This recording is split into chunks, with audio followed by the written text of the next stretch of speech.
In the early 1970s, the Netherlands was not a football power. Barely 13 million people, most of them more interested in cycling or canal tours than beating Brazil.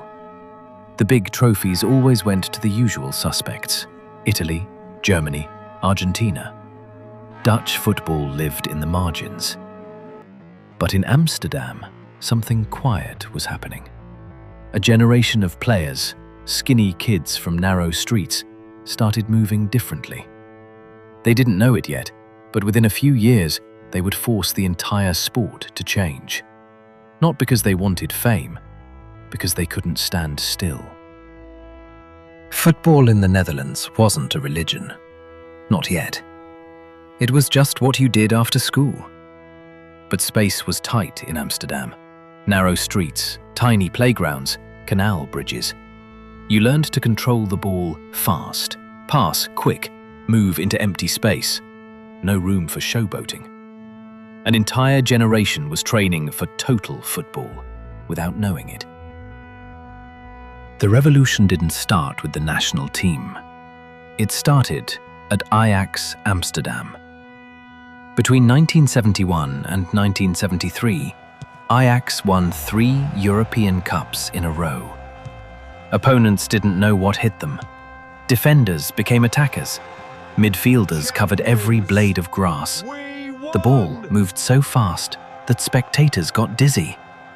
Europe was scared. The Dutch were delighted. At the center of Ajax stood a skinny kid from Bettendorp, a working-class neighborhood of concrete blocks. Johan Cruyff. He wasn't strong. He wasn't particularly fast in a straight line, but he could see space before it existed. Teammates said he played chess while they played checkers. He also smoked. A lot. He argued with coaches, and he made football look like a conversation only he understood.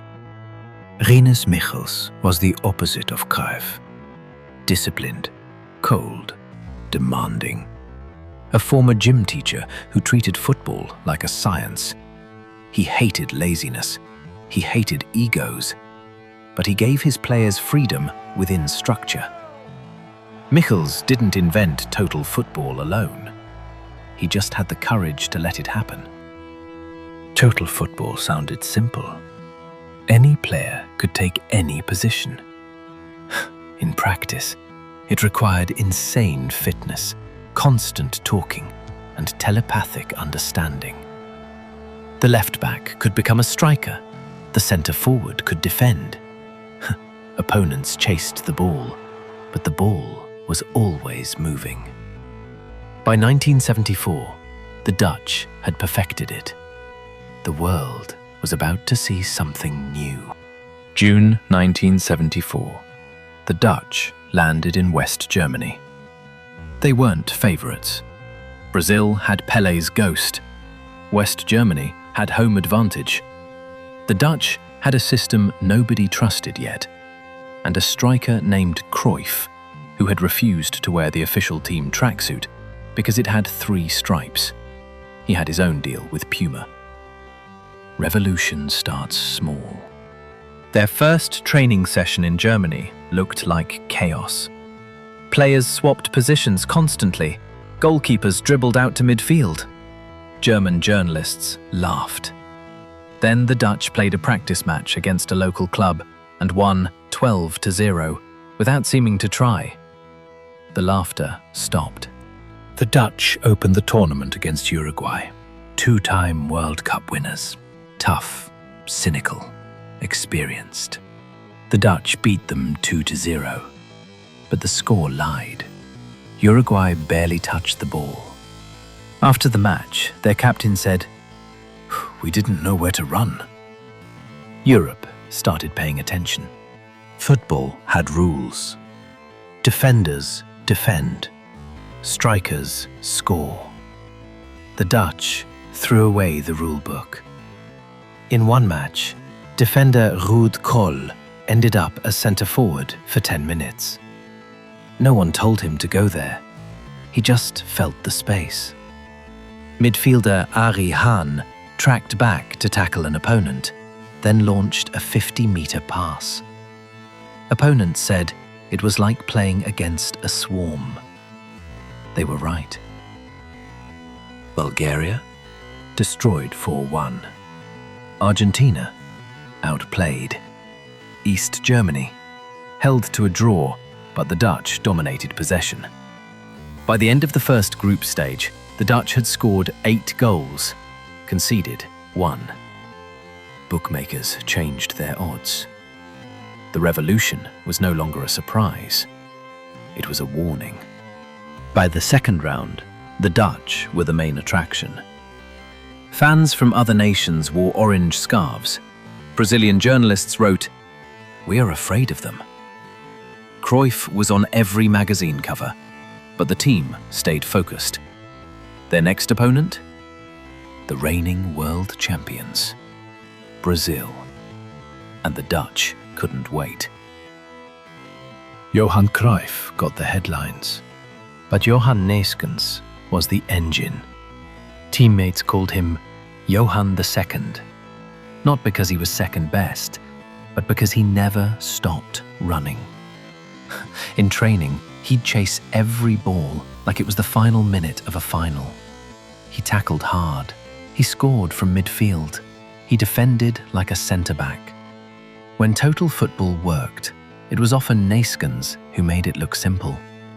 Cruyff was the conductor, but the orchestra had soloists. Johnny Rep, a quiet farmer's son who scored impossible goals. Rob Rensenbrink, the dribbler who could make 3 defenders look foolish. Ruud Krol, a left-back who attacked like a winger. And Ari Hahn, whose shots from 30 meters terrified goalkeepers. Opponents tried to stop Cruyff. The rest of the team made them pay. Argentina had world-class players. They left the pitch looking like amateurs. The Dutch completed 200 more passes than their opponents. After the match, an Argentine defender said, "We didn't lose to a team. We lost to a system." By the semifinals, coaches stopped trying to beat the Dutch. They hoped to survive them. Film projectors ran late into the night. Nobody found an answer. Brazil were not just champions. They were football royalty. 3 World Cups, Pelé's legacy. Before 1974, no European team had ever beaten Brazil in a World Cup knockout match. The Dutch didn't care about history. They wanted to rewrite it. What followed was not just a victory. It was a dismantling. The Dutch pressed Brazil so high that their goalkeeper couldn't find a pass. Every yellow shirt was hunted, every touch contested. When Cruyff scored his famous flying volley, leaning back, almost horizontal, the stadium fell silent. Final score, Netherlands 2, Brazil 0. The old kings had been overthrown. July 7th, 1974. Munich Olympic Stadium. 75,000 spectators, most of them German. The Dutch walked onto the pitch like they owned it. Cruyff had barely spoken all morning. Neeskens cracked jokes in the tunnel to hide his nerves. Then the whistle blew. The final began. The Dutch took possession.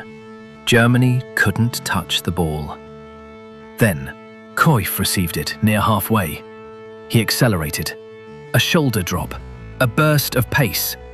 Defender Uli Hoeneß lunged. Cruyff went down. Penalty. 55 seconds on the clock. Germany had not touched the ball. Neeskens placed the ball on the spot. He didn't look at the goalkeeper. 1 step. 2. The ball rocketed into the top corner. 1-0. 2 minutes gone. The Dutch were winning the World Cup final. But finals are strange. The Dutch kept playing beautifully. Germany kept defending. Then, after 25 minutes, a soft penalty was given against the Dutch.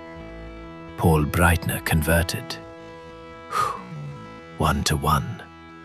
The stadium woke up. The Dutch felt the shift, but couldn't stop it. Just before half-time, Gerd Müller, the greatest predator in the box, found half a yard. A cross from the right, he spun, shot, goal. 2-1, Germany. The Dutch dressing room at half-time was quiet. Not angry. Quiet. The second half was a siege. Dutch attacks, German blocks. Cruyff hit the post. Rep's header was cleared off the line. Rensenbrink sent a volley inches wide. The clock ran down. When the final whistle came, the Dutch stood frozen. Some dropped to their knees, others just stared. West Germany were world champions. The greatest team never to win had lost. Inside the Dutch dressing room, nobody spoke. Shirts lay on the floor, boots still tied. Steam rose from the showers, no one used them. After 10 minutes, Rinus Michels walked in. He said one sentence. "We were the better team." Then he left. Some players sat there for an hour. Johan Cruyff did not cry. He smoked a cigarette in the tunnel. Then another. He had changed football. He had beaten Brazil. But the golden trophy stayed in Germany. Years later, he admitted, "That night, I thought I would never feel joy again." It took him a long time to be wrong. The next morning, newspapers everywhere agreed. Germany won the cup. But the Dutch won admiration. "The team that changed football," wrote one French paper. "A revolution without a trophy." The Netherlands had lost. The world had fallen in love. Most teams leave behind trophies. The Dutch left behind an idea. Total football spread across Europe. Coaches like Arrigo Sacchi in Italy and Johan Cruyff himself at Barcelona built dynasties on its principles. Today, every elite team, Manchester City, Bayern Munich, Arsenal, uses some version of it. The revolution never stopped. As a player, Cruyff was the best of his generation. As a coach, he became a philosopher. He taught Barcelona to play the Dutch way. He gave the world Pep Guardiola, Xavi, Andrés Iniesta. When he died in 2016, the stadiums across Europe held a minute's silence. Not for a trophy winner, for a man who showed football could be art. The Netherlands never won the World Cup. Not in 1974. Not in 1978. Not in 2010. The record books show only Germany, Argentina, France. But ask any footballer today, which team from the past would you want to watch? Most will say the Dutch of '74. They lost the final, but they changed the game. And changing the game lasts longer than any trophy. They were the greatest World Cup team that never won. And maybe that's a better kind of immortality.